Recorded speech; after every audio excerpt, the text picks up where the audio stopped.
Before diving into this incredible story, remember to subscribe to the channel and turn on notifications. Here, every story has something to say, and you won't want to miss a single one. The villa's living room exuded opulence. Crystal chandeliers cast shimmering reflections on the walls covered with antique paintings, while the mahogany furniture gleamed in the rays of the setting sun. Eleanor, a wealthy woman renowned for her arrogance, leaned nonchalantly back in her armchair, a mocking smile on her lips. "So, little Louis, let's see if you can keep up," she said, inviting her black employee's son to sit opposite her for a game of chess. Her laughter, light and condescending, echoed in the room. She was already envisioning an easy victory, savoring in advance the humiliation she believed was imminent. Louis, however, showed no nervousness. His slender, agile hands rested on the pieces as if they were extensions of his thoughts. In his eyes shone a gleam of calm and intelligence that no one in this house had ever suspected. For years, he had studied the strategies of the greatest masters, devoured books, and analyzed legendary games, all in secret, far from mocking glances and prejudice. Silence fell. The chess pieces clicked softly on the board, but each move was heavy with meaning. Eleanor advanced confidently, convinced that the child's humiliation was imminent. Yet, with each of Louis's moves, his smile imperceptibly froze. He anticipated her strategies, thwarted her plans, and wove an invisible but implacable trap. When the last piece fell, Eleanor froze. The arrogant laughter had vanished, replaced by a mixture of shock and disbelief. She had just encountered a raw and unsuspected intelligence, a genius she had never imagined capable of existing in her world. Louis rose calmly, without a word, and his gaze, full of dignity and silence, burned brighter than any victory. In this gilded room, power and wealth had just encountered something they could not buy, the pure genius and quiet strength of a young boy no one had ever seen coming. The next morning, the villa shone in the bright sunshine, but the air was thick with an invisible tension. Eleanor couldn't forget the chess game from the previous day. Every time she thought back to Louis's calm, penetrating gaze, a shiver of unease ran through her. How could a child outwit all her strategies, seemingly without effort? In the kitchen, Madame Dubois, the housekeeper, was preparing breakfast. Louis, seated at the solid wood table, was playing with a miniature chessboard he had brought with him. He didn't seem to mind his employer's arrogance. At 8 years old, he had learned that quiet intelligence was worth far more than the laughter and mockery of the rich. "Mom, why was she laughing so much yesterday?" he asked, placing a piece on the chessboard. Madame Dubois sighed, placing a hand on his shoulder. "Because she doesn't know what she's dealing with, darling. But don't worry, one day, she'll understand." Louis nodded and resumed his game, calculating each move with a precision that even adults would envy. Meanwhile, Eleanor was plotting to humiliate him again. She decided to organize a private chess tournament and invite wealthy friends, convinced that in a more public setting, she could finally demonstrate her superiority. But what she didn't know was that Louis wasn't just a chess prodigy. Behind his calm eyes lay a strategic intelligence and an ability to observe and understand others with rare acuity. When the time came for the tournament, Louis entered the room without a word. The guests looked at him with a mixture of curiosity and contempt, some whispering, "A servant's child, against Madame Eleanor? What a joke!" But from the very first move, silence fell over the room. The murmurs turned to astonishment. The pieces glided across the board in patterns so complex that even experienced adults were left speechless. Eleanor's meticulously planned strategies were systematically thwarted, and her arrogance began to crumble. At the end of the game, Louis stood up calmly, his gaze fixed on the entire room. The silence was heavy, oppressive, and for the first time, Eleanor felt a wave of genuine humiliation. She had just met an opponent she could neither buy, nor intimidate, nor ignore. And as the young boy left the room, Madame Dubois, proudly, murmured, "This is only the beginning, the real game starts now." In the days that followed, a new tension pervaded the villa. Eleanor, unable to accept her public defeat, watched Louis's every move, searching for a sign of weakness she could exploit. But the boy remained unmoved, focused, as if he could read the thoughts of everyone around him. Louis, for his part, lived his life with the simplicity of a child, but with a rare maturity. Every morning, he would settle into the living room, rearranging his chessboard, silently noting down each game he played. He didn't just play, he analyzed, anticipated, and understood the human strategies behind each move. One afternoon, Eleanor decided to take the humiliation even further. She invited a famous chess master to challenge Louis, convinced that this time, no one would be able to deny his superiority. The drawing room filled with elites and curious onlookers, all eager to see the child fail. The master, confident and slightly condescending, positioned himself opposite Louis. The pieces began to move, and soon the murmur of the spectators died away. Louis's moves were quick, precise, almost impossible to anticipate. The master, used to dominating his opponents, frowned. Every strategy he attempted backfired, and the child already seemed several moves ahead. Eleanor, seated in her armchair, felt her arrogance waver. For the first time, she was no longer the center of attention. The whole room silently admired the young boy's superiority. At the end of the game, the master bowed, powerless. Louis stood up calmly, his gaze fixed on Eleanor, as if to silently remind her, "You thought you knew me, but you know nothing." This defeat marked the beginning of an irreversible change. Eleanor realized that the child was not just a chess genius, he possessed an intelligence and presence capable of challenging the entire world. And as Louis returned home that evening, Madame Du Bois smiled at him and whispered, "You see, my darling, the real game is only just beginning." Behind the luxury and the forced laughter, a silent battle had just begun, that of an arrogance overcome by a pure and unexpected talent. In the weeks that followed, the villa was never the same. Eleanor, obsessed with the lost victory, constantly tried to test Louis, to invent new strategies to trap him. But the boy always seemed to be 2 steps ahead. Louis, however, didn't just play chess. He observed, learned, and understood the dynamics of the world around him. The wealthy guests at the villa, who came to see the boy fail, found themselves fascinated by his intelligence and maturity. Some whispered among themselves, "That child, he sees everything before we do." One evening, at a reception, Eleanor organized a sumptuous dinner, hoping to impress her friends. Louis, seated at a table slightly apart, observed the conversations, the glances, and the social maneuvers as if he were a chessboard player. With each arrogant gesture from Eleanor, he anticipated the guests' reactions and, through small, innocent remarks or a simple smile, subtly influenced their thoughts. At the end of dinner, several guests came to compliment him, astonished by his perceptiveness and his ability to understand others. Seeing their admiration, Eleanor felt her control slipping away. She realized, with horror, that this was no longer a simple game of chess. Louis had begun to manipulate the human pawns around him with the same precision as on the chessboard. The next day, Louis offered to help Madame Du Bois organize a small chess club for the neighborhood children. This seemingly simple project began to attract the attention of the neighbors and even some local journalists, who could not believe that a child from the working class possessed such talent. Upon hearing the news, Eleanor felt a simmering anger rising within her. Her revenge had to be total. But for the first time, she realized that the child she had thought weak was already transforming the world around him, without even lifting a finger. In the silence of his room, Louis placed the pieces on his chessboard, thinking about his next move. The real game, the one that couldn't be seen, had just begun. Eleanor could no longer bear the humiliation.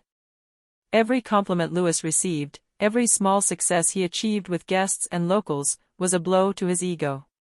She decided to devise a spectacular plan to ridicule him once and for all.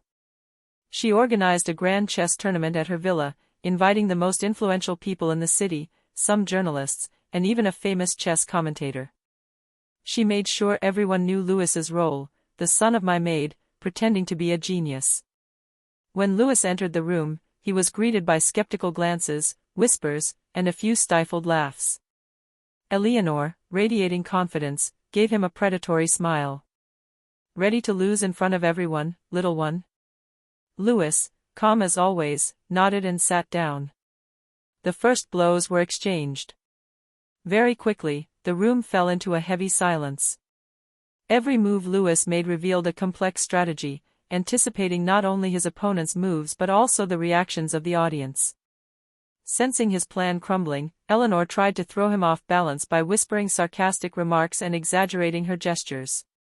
But Lewis remained impassive. With each attempt at distraction, he turned the situation to his advantage.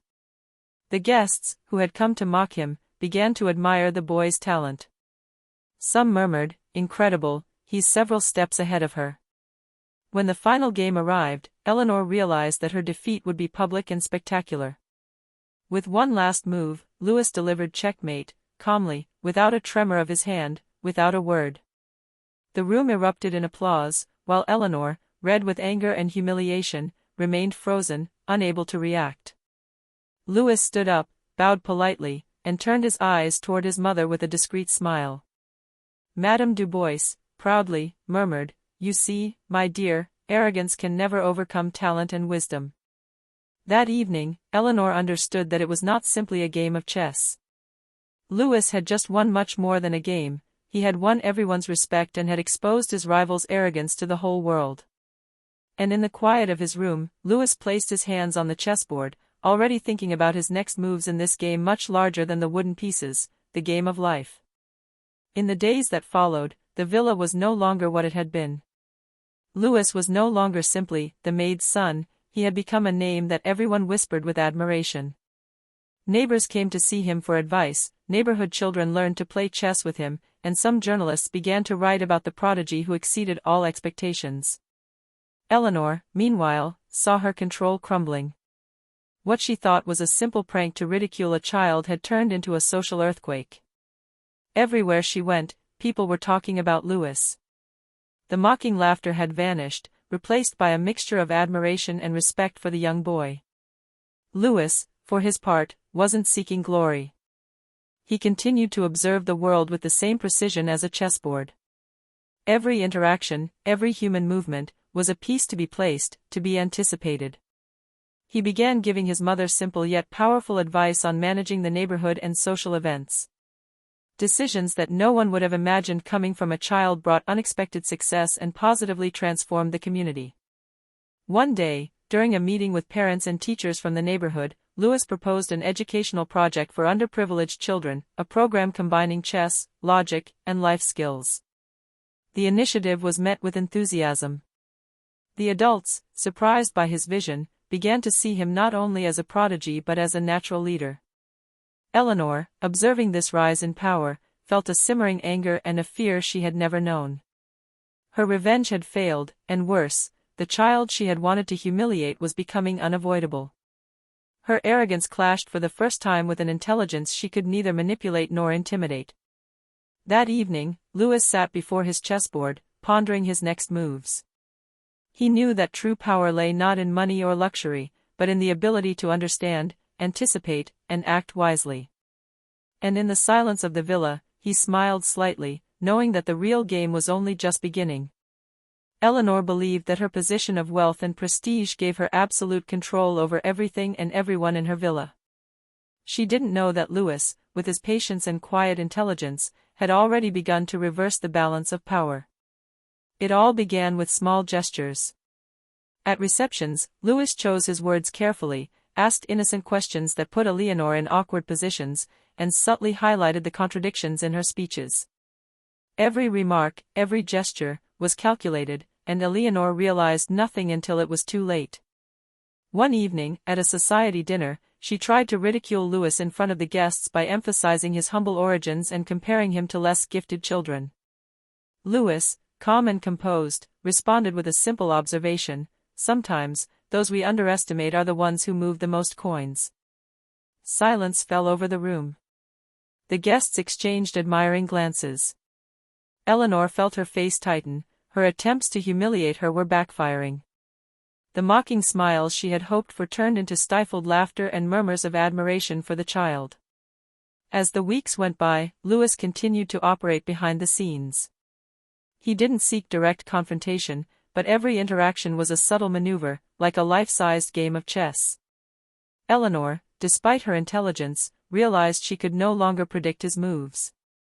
The control she thought she had absolute was slipping through her fingers, and with it, her authority over the guests, the staff, and even her own public image. One morning, as Eleanor watched Louis teaching strategies to the neighborhood children, she finally understood the extent of his genius. He was not just playing chess, he was transforming everything around him, shaping minds and relationships to his advantage. For the first time, Eleanor felt fear. The boy she had wanted to ridicule had become a force she could neither buy, nor intimidate, nor ignore. And in the silence of the villa, Louis smiled gently, knowing that the real part was only just beginning, the part where power and arrogance would be laid bare in the face of his intelligence and wisdom. Frustrated and humiliated, Eleanor constantly sought a way to regain control. She organized a lavish gala, inviting the most influential people in the city, hoping to publicly demonstrate that Louis was just an ordinary child. She had planned every detail, the speeches, the anticipated laughter, the pitying glances, everything to ridicule the boy. But Louis, calm as ever, had already anticipated this move. He had spent days observing everyone's behavior, understanding the guests' weaknesses and expectations.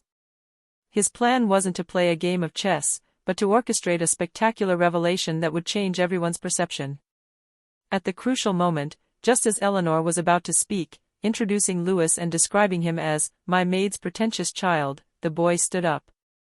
He walked silently to the center of the room and placed a small box before her. The guest's curiosity was immediate. Louis opened the box and revealed a series of impressive documents and plans, economic strategies, innovative educational projects for the neighborhood, and evidence of the growing influence he already wielded over the community. Every idea was brilliant, every project perfectly thought out. The astonished guests turned to Eleanor. Mocking glances turned to admiration for the boy, and whispers spread, "Incredible, he planned everything, thought of everything." Eleanor froze, realizing that her attempt at humiliation had backfired spectacularly. The boy she had wanted to ridicule had just demonstrated, before the city's elite, that he was not only a chess genius, but an unparalleled strategist, capable of changing perceptions and influencing the world around him. Louis calmly closed the box and looked Eleanor straight in the eyes. No words were needed, the game was over. Wealth and arrogance had been surpassed by the intelligence, wisdom, and quiet self-control of a child whom no one had taken seriously. That night, Eleanor's world turned upside down.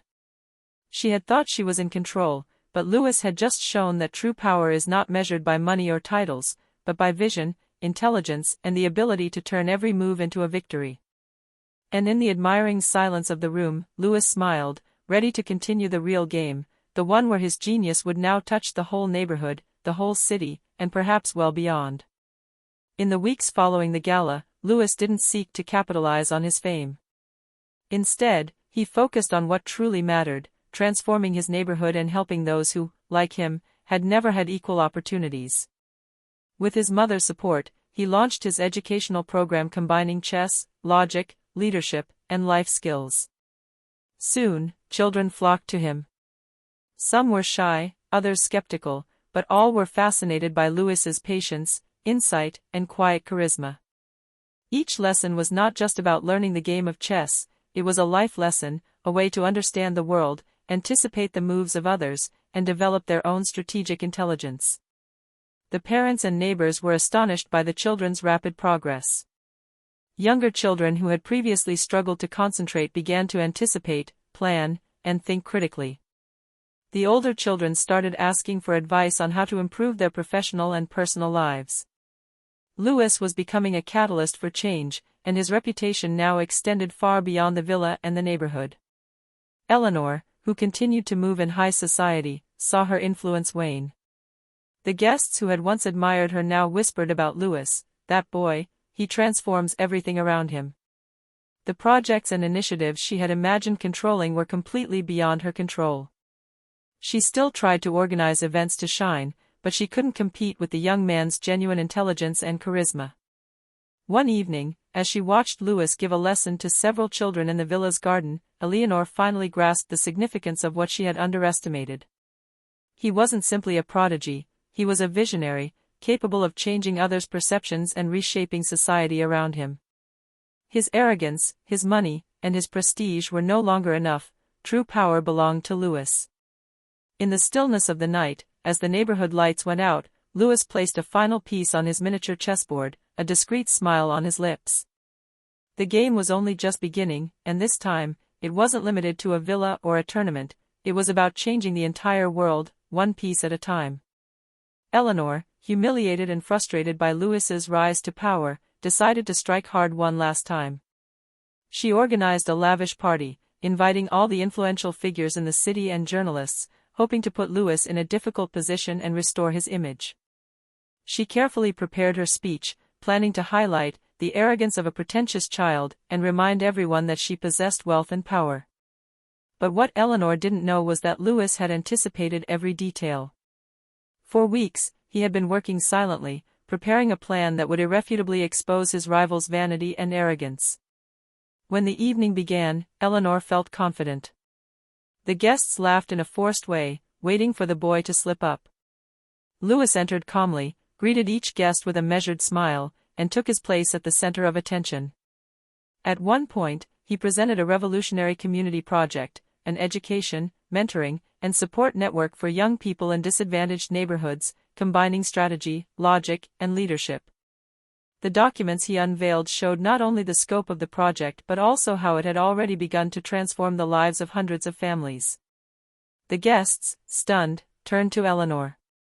Her plan to humiliate her had backfired spectacularly. Everyone now admired Louis and saw Eleanor for what she was: arrogant, out of touch, and incapable of understanding this true genius. Eleanor tried to speak, to regain control, but her words hung in the air. Louis calmly approached her and, without arrogance, simply said, "You thought money and prestige were enough. But true power comes from vision, intelligence, and action." The silence that followed was crushing. Eleanor, frozen, finally understood that her revenge had definitively failed. The world she thought she controlled was now completely beyond her grasp, and the child she had wanted to humiliate had demonstrated his superiority in a striking and irreversible way. That evening marked the end of Eleanor's reign over people's opinions and judgments. Louis, on the other hand, continued his work, ready to transform not only his neighborhood, but soon the whole city, with the same precision and calm he brought to his chessboard. A few months later, Louis's once modest neighborhood was unrecognizable. Children played chess in bright workshops, their faces lit by pride and concentration. Families saw their daily lives transformed, and the residents respected Louis not only as a prodigy, but as a quiet and visionary leader. Eleanor, meanwhile, saw her influence melt away like snow in the sun.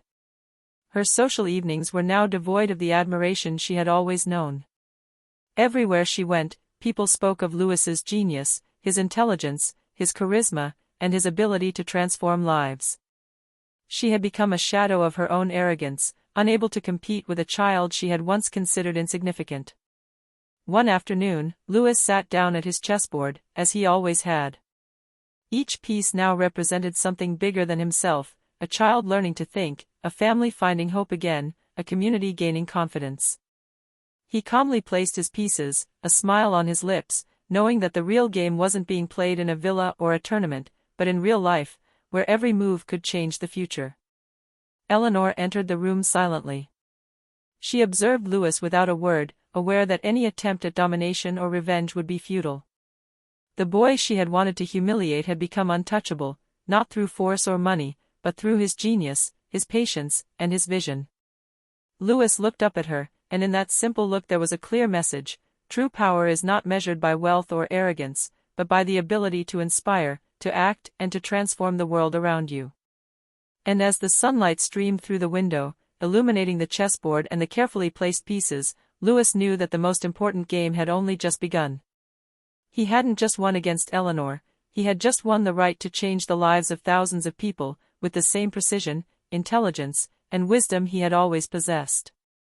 The silent genius had triumphed.